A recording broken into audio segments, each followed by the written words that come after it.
Hi guys! Welcome back to our channel! So ngayon medyo maaga ang punta natin sa school kasi meron tayong activity. Yan, important activity. Whole industry yon na graduating. So imimit kami ng aming practicum coordinator para kung ano ba yung mga next steps na dapat namin gawin. So dapat kasi ano pa ako after lunch pupunta ng school. Pero ngayon, since assign niya na time for us is 8 to 10 a.m. yan, I have to leave ng before 7 a.m. para syempre hindi tayo malate since practicum meeting yon. So ngayon, since maaga tayo, magdamag tayo actually sa school ngayon, 8 a.m. hanggang 6 p.m. So it's gonna be a long day, kaya magbabaon tayo. So minsan lang naman yan sa isang linggo. And actually, ngayon lang yan mangyayari. Kasi nga, usually after lunch na ako, pumupunta ng school. So, kumakain na ako dito sa bahay. But since meron tayong activity yan, kailangan ko magbaon. And ang baon natin ay yung niluto ni Alwin kahapon na munggo. Wow! Anyway, ang weather nga pala ngayon is minus 20, which feels like minus 27. So, kaya covered pa rin tayo. Although, it's much better na than last week. And magiging better na rin yan. By next week, mga minus 1 digit na lang compared ngayon na minus 2 digits. So, yun, 'di ba? Samahan nyo na naman ako. Sana hindi ganun ka dilim. Although 6:45 I think pasikat pa lang kasi yung araw dito ng 8 o'clock. So late yung sunrise dito kapag winter. Pero sana makita natin yung daan kasi bumuhos yung snow kagabi. Although light snow lang yon, pero baka syempre tingnan natin kung ano yung maging effect sa dadaanan natin. So, na-ready na natin ang lunch natin later. Ito yung kanin and ito ang munggo. Yan, medyo marami to. So, I can share kay Sam kung if ever gusto niya ng munggo. Pero alam ko ang ulam niya daw ay igado or adobo. So, mga Pinoy food pa rin tayo. And gamitin natin tong lunchbox na binili natin sa Walmart for $7. Yan, so 10 minutes mag-a-arrive yung bus. Kaya, gagayak na tayo papunta sa bus stop. So, tingnan natin ang lagay ng snow, 'di ba? Sana hindi ganun kadulas. Ayan, nakalabas na tayo ng bahay. And ito ang ating nilalakaran na naman. So, maganda, meron tayong ilaw kanina pero maya-maya wala na ulit.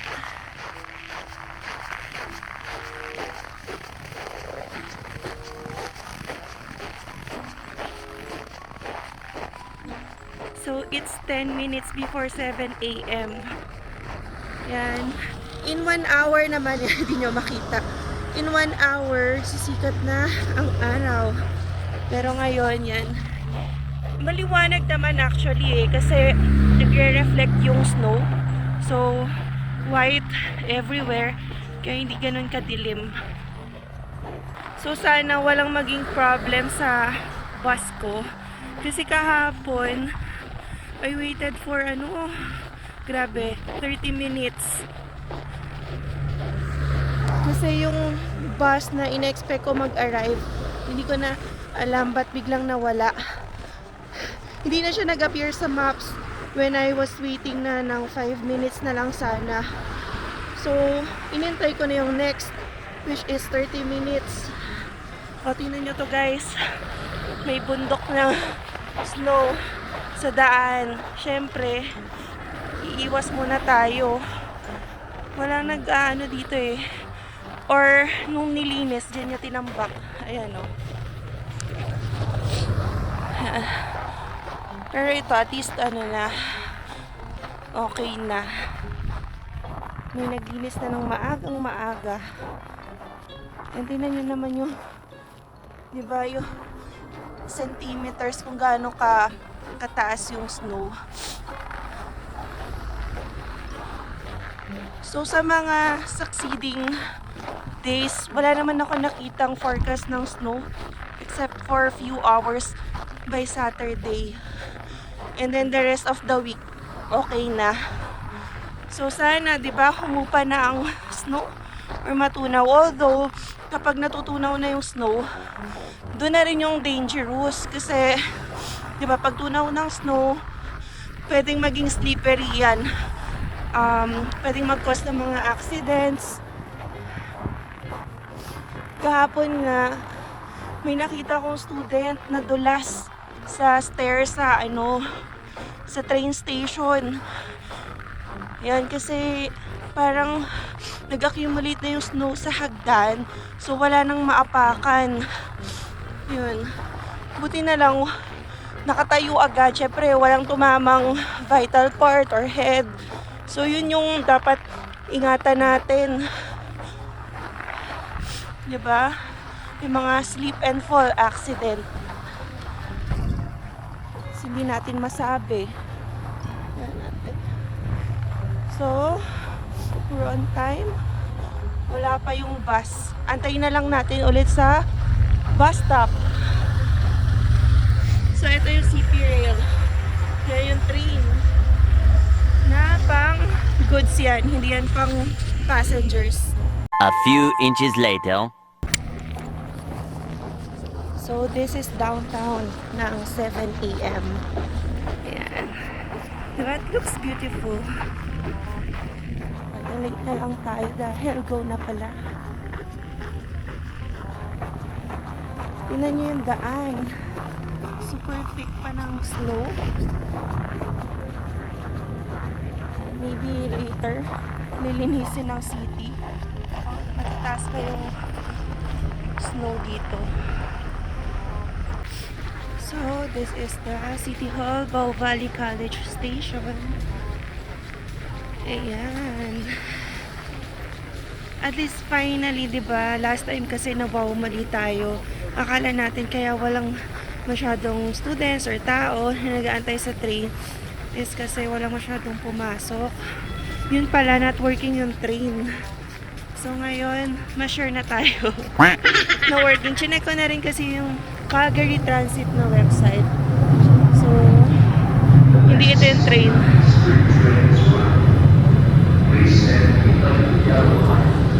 Wait pa tayo ng ilang minutes. Kung hindi pinapakita temporary unavailable. Kung ilang minutes yung sa red. Kaya wait muna tayo. Tolerable naman guys compared last week. So, sabi nga namin, hindi naman forever ang ganong weather. So, happy na rin kami. Kasi na-endure natin, di ba? Nalagpasan natin, yun yung worst. Wala naman ako nakikita sa forecast na uulit siya ngayon. Lalo na ngayong January. Ewan ko ngayon, February. Yan. So, sana wag na, di ba? Although, since naranasan natin yung minus 35, feels like minus 45. Yung mga minus 20, wala lang to char. Maybe na ganun katakot. Tingnan nyo, yung isa kong kamay wala namang gloves. So, kaya naman. So, antay muna tayo dito. So, ang daming students guys. This train Somerset Bridlewood.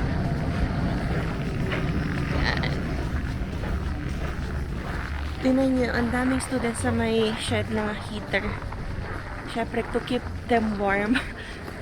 But since hindi na tayo kasya, dito na lang tayo. Which is tolerable pa, tolerable. So hopefully, hindi naman ganun katagal yung train. Wala Although 7:13, ang aga ko pa. Kasi kapag nag-train ako, usually 7 to 10 minutes lang ako So, matagal pa tayo mag-aantay sa school. Pero, okay na yan kaysa maliit. Kasi, yun nga, kinukwento ko kahapon, mutik na ako malate. Kasi, yung inaantay kong bus, siguro nagka-aberya, na-cancel. Hindi na siya dumating on the time na ng show. Kaya, ang nasakyan ko na yung next bus, which is 30 minutes after. Buti na lang na-tolerate ko yung lamig kasi hindi naman ganun kalamig kahapon. Minus 17. Yan. O, dito na rin yung train namin. Diba, hindi naman tayo nag-wait ng matagal. Kaya okay pa. So, ito. Pupunta na sa harap yung mga students. Diba, ang daming students dito guys sa Calgary. This train Tuscany. Yan. Sakay na muna tayo. Here is our train. That one.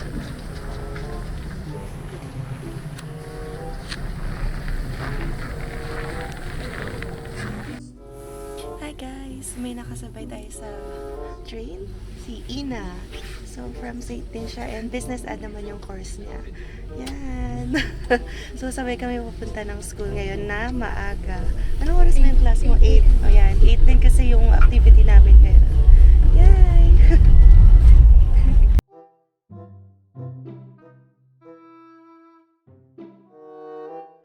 A few inches later. So, tapos na kami sa aming practicum meeting. And nandito na kami ngayon sa library.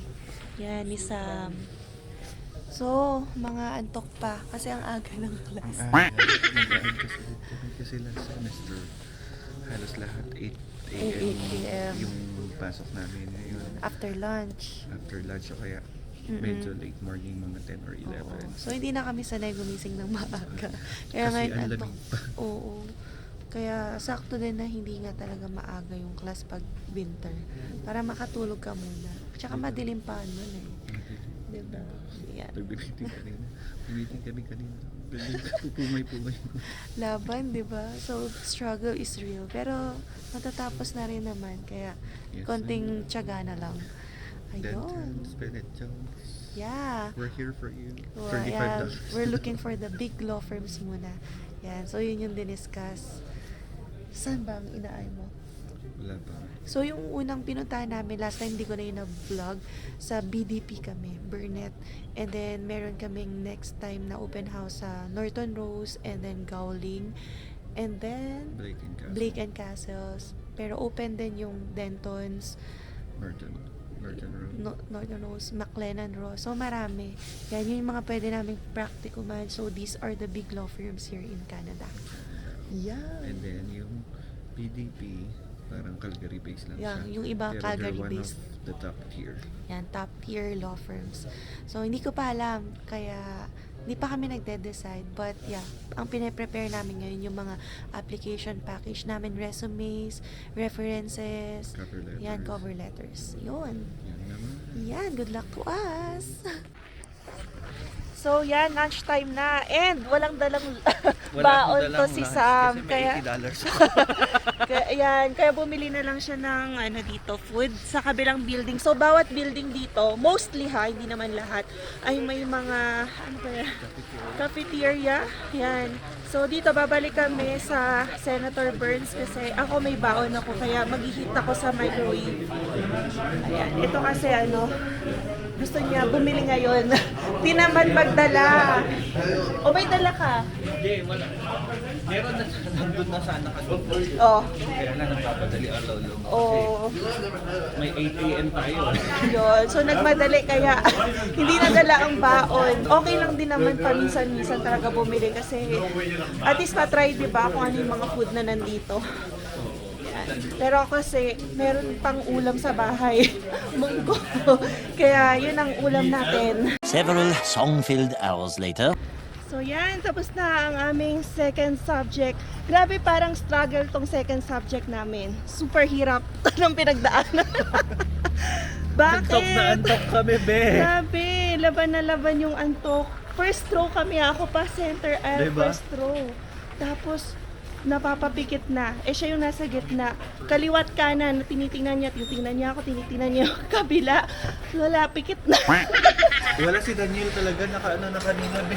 Buti na lang, hindi kami sinisita ng professor. Hindi ko alam. Pero guys, tumalaban talaga ako sa antok. Kaya lang hindi maiwasan talaga, grabe. Ibang klase, ilang beses na ako humika, pero laban tayo mga best. Kasi Pero maaga kami nagising ngayon. yun talaga, yun yung struggle, magang nagising. I think Tapos next may- week din, diba Oo. ganun? Tapos may 1 hour in between pa tayo. Yun yung kalaban.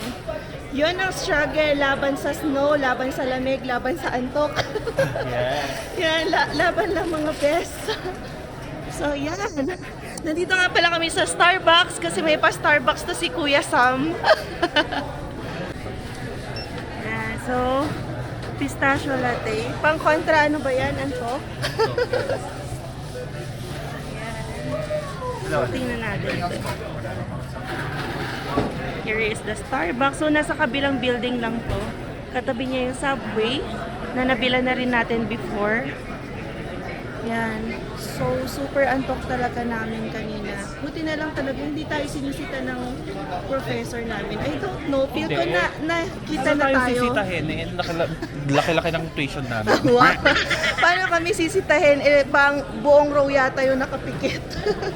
Hindi, pero grabe ngayon na talaga nangyari. Siguro nga kasi sobrang puyat. 6 a.m. nagising ako, pero actually before 6 a.m. gising na ako kasi kinakapag si Zion. So, Tapos ano pa, late pa natin matulog. oo, late matulog. Tapos ngayon hanggang 6 p.m. pa kami. So, yun lang naman talaga yung ilan sa mga struggles ng mga international students. Yun, mahirap lalo na yung winter kahit kaya nga kami itong section na to kasi ayaw na namin ng 8 a.m. Oo. Tapos bigla kang pinag 8 a.m. Oo.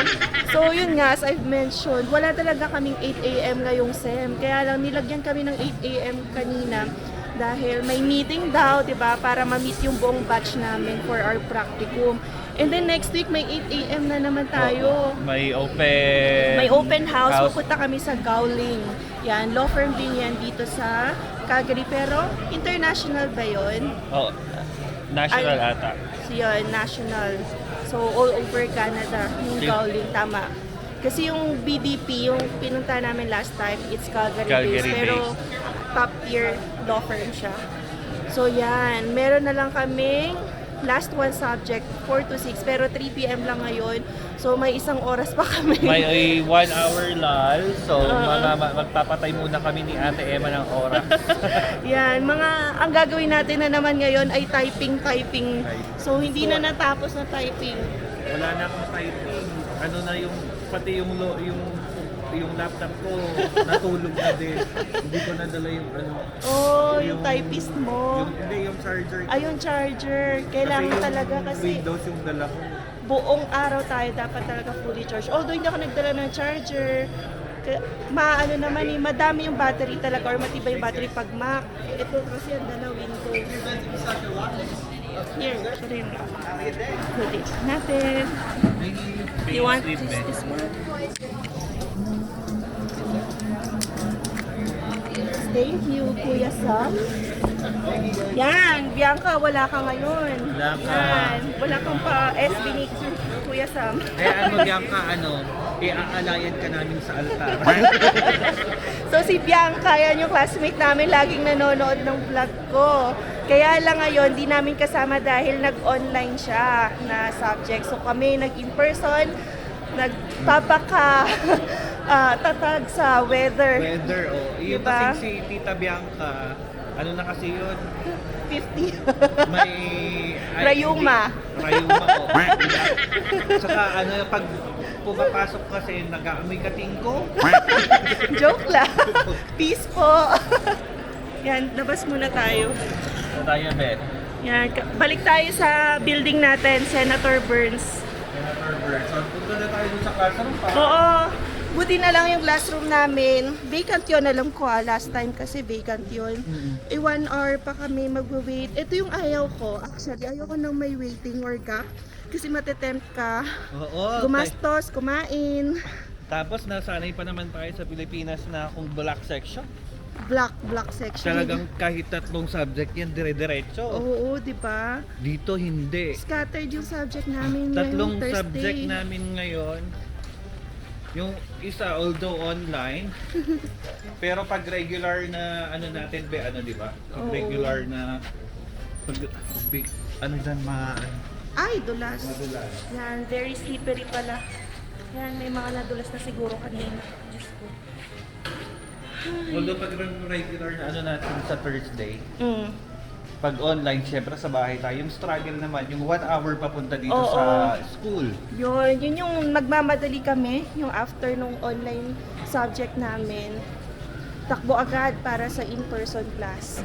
Pero, di ba, last 12 weeks na lang. Naka 2 weeks na kami ngayon. So, yun nga yung countdown namin lagi. Yan, every week, bawas yan sa 14 weeks to 15 weeks na per So sem. after tomorrow, After tomorrow, 2 weeks down, 2 weeks down. 12 more to go. 12 more, oh, di ba? Ang bilis. Pero may 4 weeks na practicum kami. Pero okay lang yun. Feel ko mag-enjoy kami kasi ano na yun eh. Outside world, tsaka yun yung work Yun yung setting na. real world setting na. Yes. We get to get the gist of it. Yan. Ano po yan? So ito nga pala yung, ano ba to? Heritage Hall. Maraming activities dito pero ngayon wala na kasi ano na, 3 p.m. na. Usually back up sila kapag 3 p.m. Ayan. And this is the Seitsa Resource Center. And then yung tabi niyan, library. Mga ayuda. Adapt a family. Ayan. Sa mga bago sa SAIT or mag-aral sa SAIT, check niyo yung program na Adopt a Family. Yan, pwede kayong maka-receive ng gifts as long as ma-fit nyo yung qualifications na deserving yung family nyo na ma-adopt. And then Yun. you have to write an essay for like 300 words. Yan, essay for 300 words para saying na you are really deserving, bakit kailangan kayo makatanggap ng gifts from SAIT. So, nandito na kami sa room. Yan. So, 1 hour break. Buti na lang vacant to kasi hindi ko alam kung saan kami pupulutin. So, yung walang pasok, hindi na tayo naantok. Yan, ngayon. Grabe, antay pa ng 1 hour tapos 2 hours na class. So, laban lang tayo dyan. And guys, since 20 minutes pa bago mag-start ang klase natin, interviewin muna natin to si Kuya Sam habang nagta-type siya gamit ang laptop. Gamit ko laptop niya kasi ano na. May cleaning siya mamaya. Masipag to eh. So, tanungin muna natin, what's the hardest part sa'yo of being an international student? Kasi nga iniwan ko yung showbiz sa Pilipinas, di ba? Hindi sila makakuha ng matinong sagot sa'yo. Hindi. Hardest part, paano ba? Yun nga. Yung cost of living dito, akala mo yung milyones mo sa Pilipinas. Pagdating dito, akala mo dami-dami na mabibili. Yun Pero pala. pagdating dito, wala. Wala, tipid It's just ka. a fraction Totoo. of what you have in the Philippines. Fraction lang dito. Yan. Yun yung hardest part din. Kaya kailangan mo magtipid kasi akala mo okay na yung savings mo. Pag ginastos mo pa yan sa tuition mo, Wala. wala na. So, anong pang ginagawa mo dito? Ba't ka nagpapakahirap as an international student? Eh, dito na eh. Ayaw pa ba? Siyempre, mapagmataas tayo. Hindi, ano yung motivating factor mo? Motivating. Okay, actually, yung mga, that's the main reason actually. Oo, yung main reason. Main reason, tsaka that what keeps me going, yung mga anak ko, kasi sabi ko nga sa'yo, di ba? Sa Pilipinas, ang daming mga teachers, ang daming mga engineers, ang daming mga nurses. Laude, yung mga iba. Pasado sa sa board exams, pero Ayan. ang hirap. Kasi alam niyo naman dyan sa Pilipinas, palakasan system, di ba? Yan. So, pag wala kang kapit, wala. Diyan ka lang. Kahit sa ranking sa teachers, kahit makiranking ka, kahit ikaw yung pinaka-qualified kung wala kang kapit, wala din. Usually, di ba lagi tayo sa Pinas may top 1 to 10. Yun na. Oo. Kahit nakarank ka ng 1 to 10, hindi yan guarantee sa Pinas talaga na magkakaroon ka ng magandang buhay at magkakaroon ka ng magandang trabaho. There is no guarantee in this world. So, sabi ko nga sa'yo, di ba, kung maghihirap ka sa Pilipinas at saka maghihirap ka dito, choose your heart. So, Dito na pinili lang. mo na maghirap dito na malamig. Malamig kasi, di ba, pasosyal tayo, be. May snow, maghihirap ka na nga lang. Siyempre, doon na sa may snow. So, yun ang kanyang motivating factor tsaka struggles din talaga. Struggle, so yun. Yung, alam mo, you have to throw away yung ego mo sa Pilipinas na kahit boss ka sa Pilipinas, pagdating dito, wala yun. Yan. Lahat dito pantay-pantay. So, mabanggit ko nga pala si Sam, nurse to Pareho kaming nurse. Pero, nagbi-business na rin to sa Sa Pilipinas. Pinas. Yan. And then ngayon, ano yung ginagawa niya? At least malaman. Okay, ginagawa namin ngayon. So, meron kaming cleaning services ng pinsan ko. Yan. Naka 1 year na actually last week. Cleaning business, pero dahil masipag siya na rin yung naglilinis. Oo. So, di ba? Kasi imbes na Imbes na iba yung sweldohan nila, kinukuha Kanina niya lang. na rin, di ba? Pwede yun. Sabi ko nga, try ko rin nga minsan mag-clean, kaya lang, alam niyo yun, hindi ako makapunta somewhere or kung saan man yung area na pwede niya dahil hindi ako nagda-drive, kukumute pa ako. And then pag night kasi ako yung toka kay Zion. So sabi ko maybe next time or whatever, kung ano man. Pero grabe ang sipag nito, di ba? Nag-aaral kami full time tapos naglilinis naman siya paggabi. Gabi. Gabi. Tanungin nyo kung hanggang kailan kami oras na... Hanggang anong oras? Hanggang anong oras? Pag Tuesday tsaka Thursday, yun yung ano, kasi dalawang building yung nililinisan Yun, naglilinis. From 8:30 p.m. tapos depende pa. Sinasama ko pala yung dalawang anak ko tsaka yung asawa. So, train them young, start them young. Start them young. And So, then, kasama ano mo na- rin asawa mo, no? Oo. So, family sila naglilinis para masaya. Oo, para... Kasi ano rin nila yun project. So, punta rin sa kanila yung bayad. Yan. At least, diba, hindi na raw mag-upa or magbayad ng ibang tao since kaya naman nila. Or kinakaya. Kasi kaya tingnan nyo, puyat-puyat kami kanina. Puyat. Kasi yun yung mahirap. Kasi we have to... Tapos ito pa, ang hirap ng makatulog pagkatapos. Bakit? Ha? Kasi parang energetic pa yung katawan mo. Kahit sabihin mo Pagod. magpakapagod ka doon. Actually, hindi naman ako mapagod kasi konti lang naman yung linis-linis dito. Kasi Oo. iba yung taga-map, iba yung Yes. taga-ano sa ano ba doon? Dusting. Dusting sa amin, dusting, tsaka sa kitchen. Yun. So, yan, di ba? Pero enjoy naman so O yan, nakikilala nyo na si Sam yung lagi kong kasama dito sa Faith.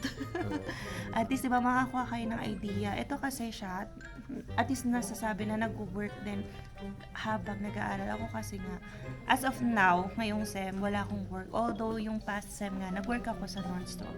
Pero ito Uy, yung nag-work struggle. Nag-work, yan, ito naman last SEM, sa ano naman siya, Anywhere Works, customer service, yun, di ba? So, lagi, kahit nga nagkaklase ito, sumasagot to ng calls ng clients. So, multitasking lang talaga.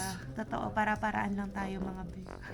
Para-paraan na mga be, andito na tayo. Yes. Anong ma-advise mo sa mga nagbabalak maging international student?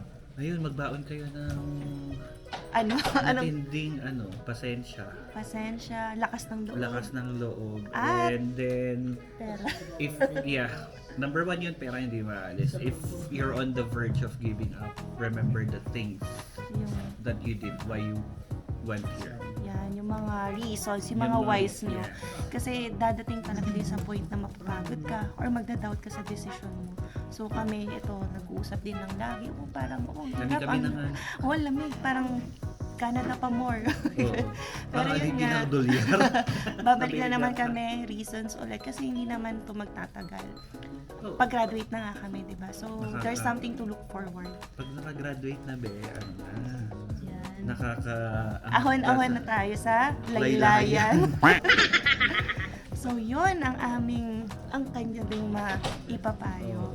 So, I hope nag-enjoy kayo sa aming video for today at may natutunan kayo.